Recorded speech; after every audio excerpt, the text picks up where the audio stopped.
Sobre a fala do general, eu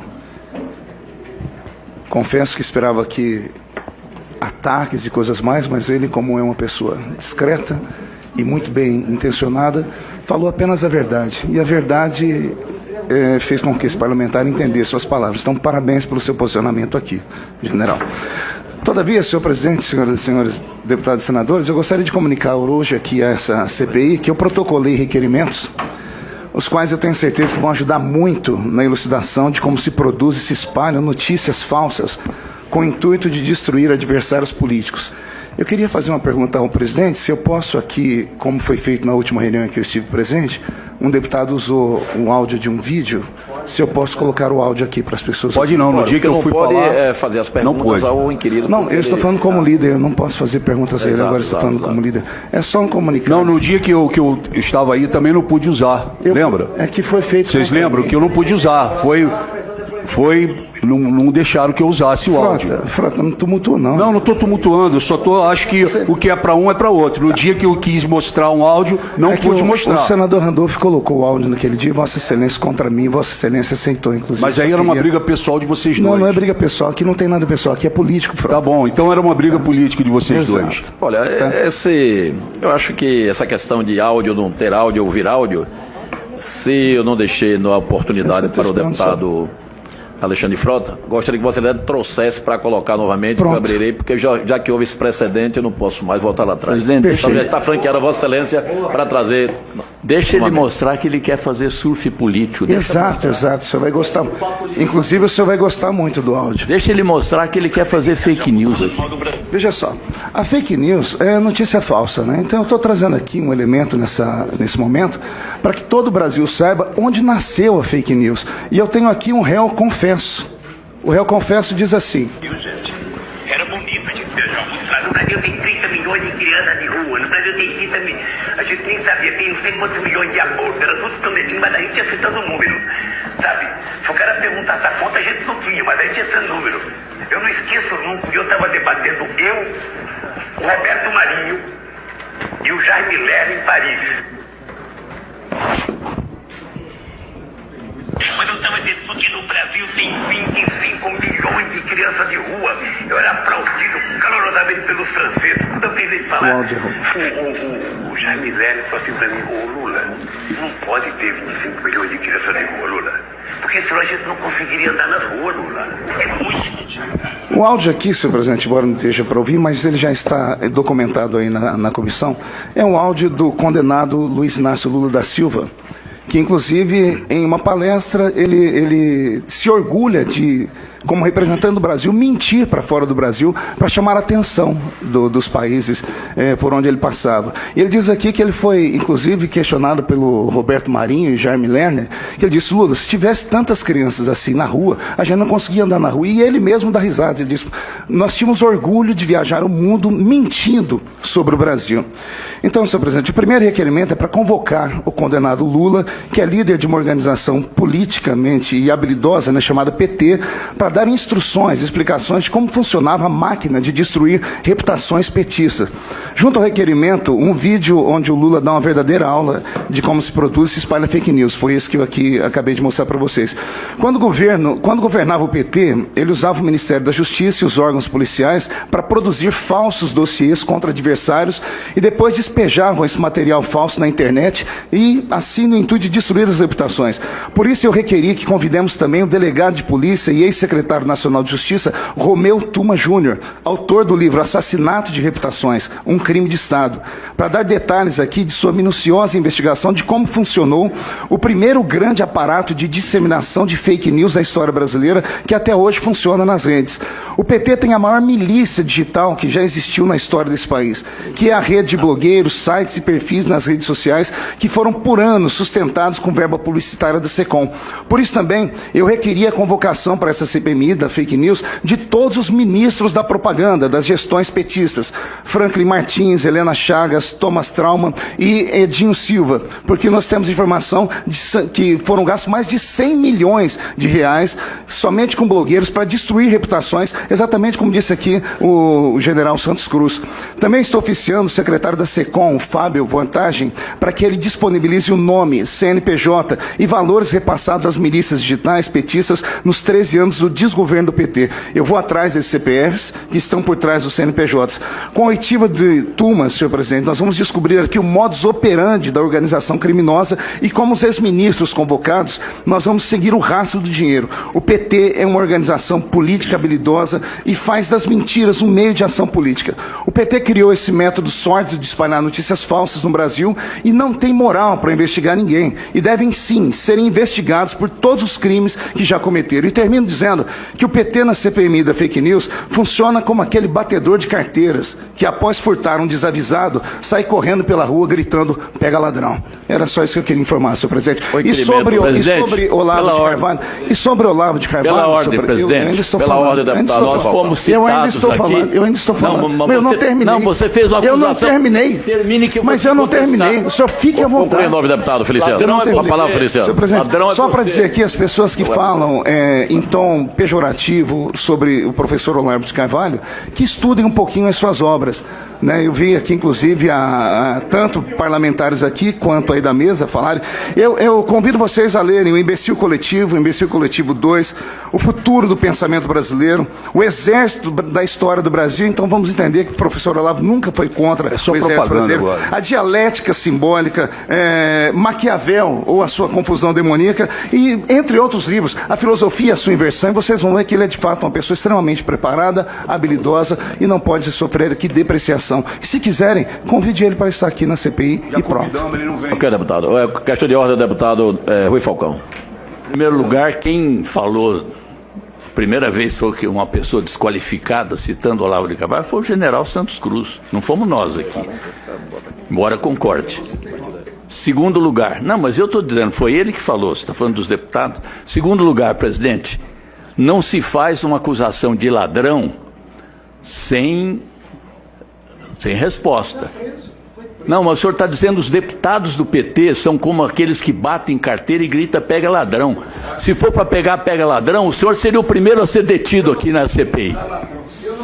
Questão de ordem, deputado Ivan, líder do PSOL, na condição de líder do PSOL. Eu não disse, deputados, eu quero disse que comunicar ao deputado Alexandre Frota como instituição na CPI abre para Vossa Excelência apresentar os áudios que Vossa Excelência queria. Você viu vista? O general Santos Cruz quer me responder. Questão de ordem, deputado Ivan Valente do PSOL. Senhores deputados, vamos manter a calma, senhores deputados, vamos manter a calma. Vista a carapuça, chamando de ladrão. Vista a carapuça. Questão de ordem, deputado Ivan Valente do PSOL. Na condição de líder. Senhor presidente. Boa tarde, depois. Boa tarde, relatora Litsi. Boa tarde, Alan dos Santos. Todos os colegas presentes. Eu tinha me programado para fazer uma fala aí de 15 minutos, mas infelizmente tivemos um problema técnico, não deu tempo de encaixar a minha inscrição como membro, então vou usar os 5 de liderança. Bom, 5 minutos é muito pouco tempo, mas eu vou tentar dar 2 testemunhos importantes que provam, que desmorona essa tese que a gente está num ambiente de milícias. A primeira é a minha própria história. Eu gastei R$23 mil na minha campanha, tive quase 47 mil votos. Deixo à disposição dessa CPI qualquer levantamento, auditoria das minhas redes sociais, para verificar que eu não tive gasto de impulsionamento. Aliás, se tive foi relevante, eu gastei 300 pau no Facebook, alguma coisa assim, e ganhei a eleição com esse negocinho aqui, falando olho no olho. Tudo orgânico. Alan dos Santos me acompanhou durante um tempo. Eu apresentei programa no Terça Livre, depois eu saí para fazer minha campanha. Então, isso é um exemplo de que tudo que foi construído nesse período das eleições de 2018, houve uma quebra de paradigma, e isso é o calcanhar de Aquiles de muitos que eu, no Rio de Janeiro, em São Paulo, muitos especialistas em política, coordenadores, estrategistas, botaram bronca e disseram: rede social não ganha eleição. Eu disse: vão quebrar a cara. E quando aconteceu o que aconteceu, muitos desses que ainda estão aqui em Brasília e não baixam a crista, né, não para de empinar o peito, continuam achando que está entendendo, mas não está entendendo. A realidade é que as redes sociais trouxeram um novo conceito de relação entre a sociedade e os políticos. E a dificuldade, a resistência de entender isso, não saber lidar com isso, está provocando, obviamente por outras questões, está provocando esse clima, essa tentativa de travar as redes sociais.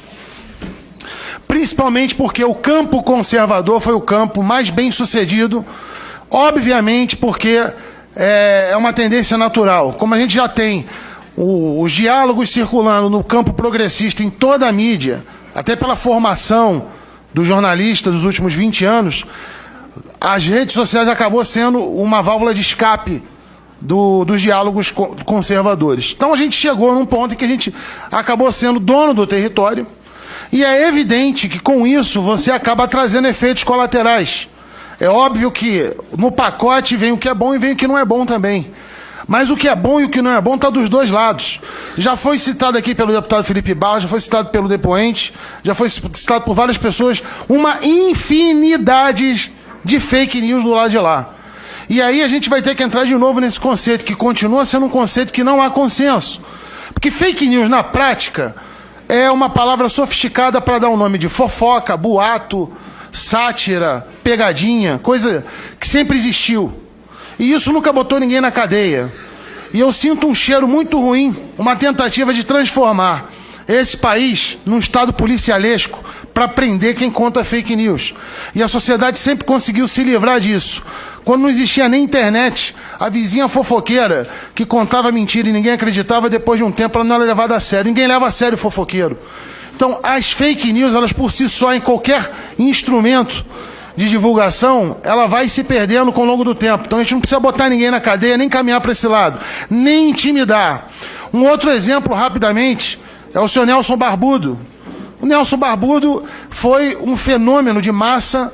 Ele conseguiu hoje, eu acredito que ele esteja quase 5 milhões de seguidores antes das eleições, também fazendo vídeo. Também fazendo vídeo e dando a opinião dele humilde lá do interior do Mato Grosso. Eu quero que alguém aqui prove que o seu Nelson Barbudo montou milícia. Eu quero que alguém aqui prove que eu ganhei uma eleição com milícia, que eu ganhei eleição com robô. O fato de poder acontecer uma ou outra situação isoladamente não pode ser tratado como todo. A falta de Platão, lá dos Santos, faz as pessoas julgarem o todo pela parte. Isso é um problema. Muita gente aqui empina o peito para dizer que tem cultura, mas não lê o básico. Porque se entendesse esse conceito, não estaria dando esse tratamento equivocado, tentando criminalizar e construir nesse país um estado policialesco que é irreversível. As redes sociais, elas refletem uma sociedade que tem seus percentuais de gente neurótica, de gente criminosa, de gente agressiva, de gente mentirosa, de gente bandida. O que está na rede social é reflexo do que está na sociedade. Tentar fazer essa brincadeira de gato e rato, de papaléguas, não vai acabar bem. Todo mundo vai sair perdendo. Inclusive, eu lancei, para terminar, senhor presidente, eu sou mais um exemplo de como a gente pode lidar com isso. Eu fiz uma enquete nas minhas redes e eu mesmo fui espancado por ter sido confundido. Um posicionamento que eu falei, levantei aqui semana passada. Então o negócio é o seguinte, vai botar então identificação para todo mundo, vamos acabar com o anonimato, vamos seguir no artigo 5º da Constituição e aí a gente resolve. Todo mundo vai sair perdendo. Porque no final das contas, todo mundo prefere ter o direito de poder, em determinadas situações, ou acusar, ou denunciar, e não ser, num primeiro momento, identificado, e aí sim, num segundo momento, numa questão judicial, ser identificado. Então, finalizando, se a gente quiser levar a sério essa questão de resolver o problema, vai identificar todo mundo. Só que eu tenho certeza absoluta, que no campo conservador, no campo da direita que hoje domina o território das discussões nas redes sociais, a gente sai perdendo muito pouco. Porque os neuróticos ali existem também. Mas eu garanto que, considerando o histórico recente, o massacre que foi feito com Marina Silva em 2014, aquilo já foi um balão de ensaio de como se monta a MAVE e como se tenta destruir reputações. Especialistas nisso podem ter certeza que não são seguidores do Jair, não, que essa turma chegou agora. Tem gente fazendo isso há 10 anos, e isso sim, muito bem pago e muito bem documentado. Então, se quiser levar para esse confronto, eu acho que vai acabar ruim para todo mundo. Agora, se a gente quiser entender que as pessoas podem se autorregular, que a internet vai encontrar um caminho para encontrar sua pacificação, dar tempo ao tempo, que o mercado se encarrega, a gente vai conseguir terminar essa história numa boa e cada um que saiba lidar com o novo paradigma. Para ganhar uma eleição, como disse Felipe Barros, vai ter que saber lidar e dar satisfação para o seu eleitor diariamente, porque ele está em cima, as informações estão disponíveis. Não adianta ir por outro caminho, não adianta contar a história. A rede social é uma realidade e quem não souber lidar com isso vai ficar para trás. A vida evolui e quem não quiser evoluir, que fique onde está. Muito obrigado, senhor. Senador Randolph. Presidente, somente